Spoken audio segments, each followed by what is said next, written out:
Hi, this is my final presentation for Management Class 520 project, project kickoff meeting. And the project that we are kicking off is the Treasury Management Systems project. So, to start off, the brief overview of the project is the management of the company has decided to implement a treasury management system. And after doing intense due diligence on the available uh, vendor service providers in the market, the company has decided to adopt the solution provided by Pinnacle Corporation. The treasury management system is to be implemented across three different modules. The first being liquidity management.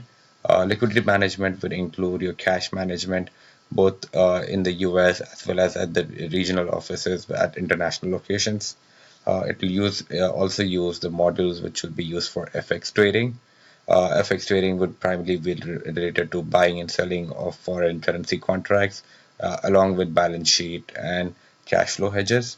And thirdly, it would be also used for debt management, and debt management would be related to both the internal and external debt taken by the company, and also include the intercompany loans between the two companies, between the company and its subsidiaries.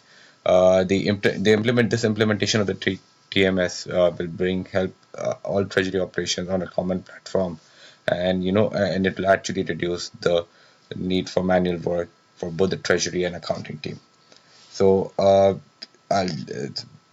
this is the brief overview of the project as a whole, and let us just walk through the system overview of the same. So as discussed, we are uh, planning to implement the treasury management system across the liquidity management, FX trading, and debt.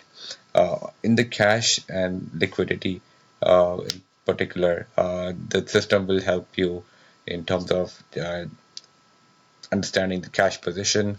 It is helpful in cash forecasting, and it also helps in netting of transactions. The liquidity module will be linked with the banks, and which would like further help you to do in-house banking and like do Swift and NEFT transactions from the Pinnacle software portal. In terms of FX trading, similar to the cash and liquidity management, the system would be linked to your bank account, and which would allow for trade settlements, FX management, derivatives trading, as well as any sort of investment accounts which are held by the company, which would be like in the form of any sort of equity or bond holdings, as well as any sort of money market funds which are operated by the company. In terms of debt, the debt management module would interface with not only with the bank but also with the accounting side of things. It would help calculation of your debt. Any changes in LIBOR or any changes in interest rate will be automatically captured by the system, and the forecast would be updated accordingly. In case of intercompany loans, the loans could be settled. Any sort of interest payments between a subsidiary and the parent company could be settled through the treasury management system. And lastly, it will help in terms of compliance for the debt. Most of the debt, both the external debt as well as the intercompany debt, requires a lot of compliance from the tax perspective, which the system will automate.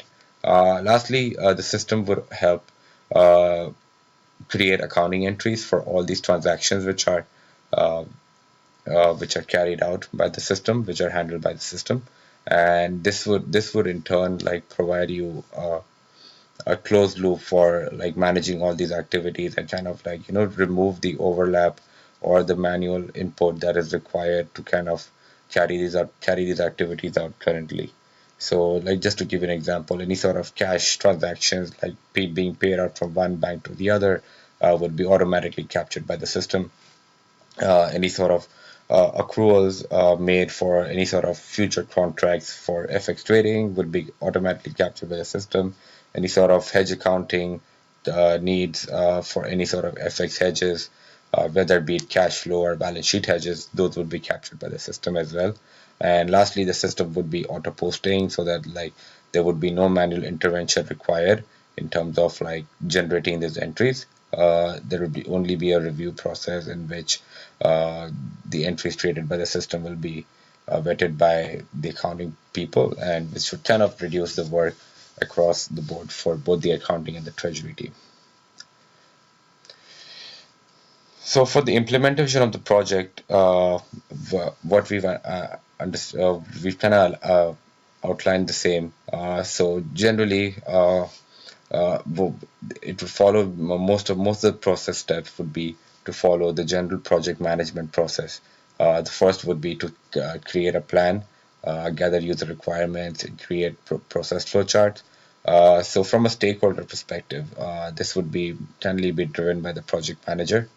The stakeholders would include treasury officers, which would include people from the cash management, people from FX trading, and people from debt management as well. Secondly, uh, uh, besides this, like the other stakeholders that would be included would be your external vendors, which would be Pinnacle Corporation, and then there would be your accounting team, which would kind of give you the output which is needed on the accounting side. There would be also uh, be a requirement to interface with the external vendors such as banks, external stakeholders such as banks or clearing houses, which would help create an interface for any sort of netting and intercompany settlement.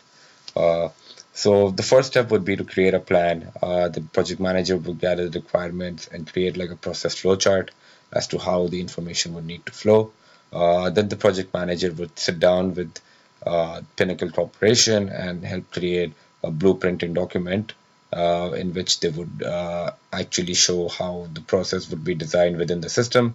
Once the design is done, the design would be shared with the stakeholders, namely the treasury and accounting personnel, who would kind of sign off on the same.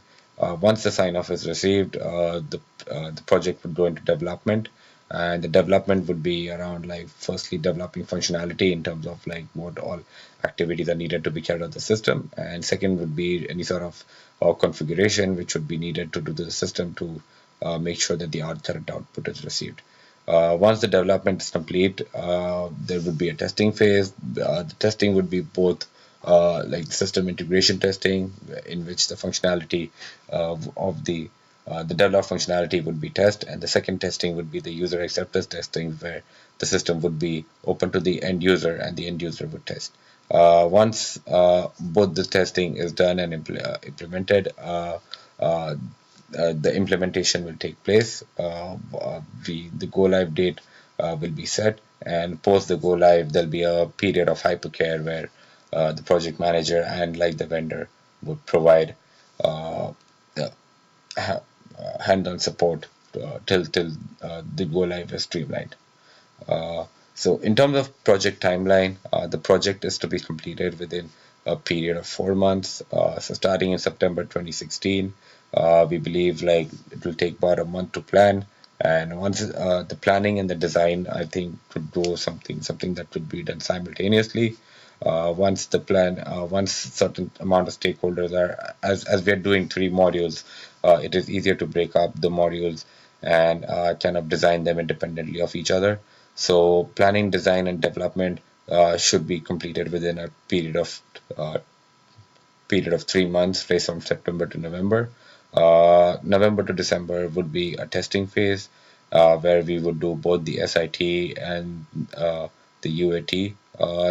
There are generally some action points that come out of both the testings, and a month's time would be enough to kind of address these and make sure that the required functionality is provided. And lastly, like after December, the go live will happen in January, and once go live happens, there will be a period for hypercare as well as support provided by the vendor as well as the project manager. Uh, uh, yeah, that's mainly for the initial project design. If you have any questions, please put them forth right now. Or thank you.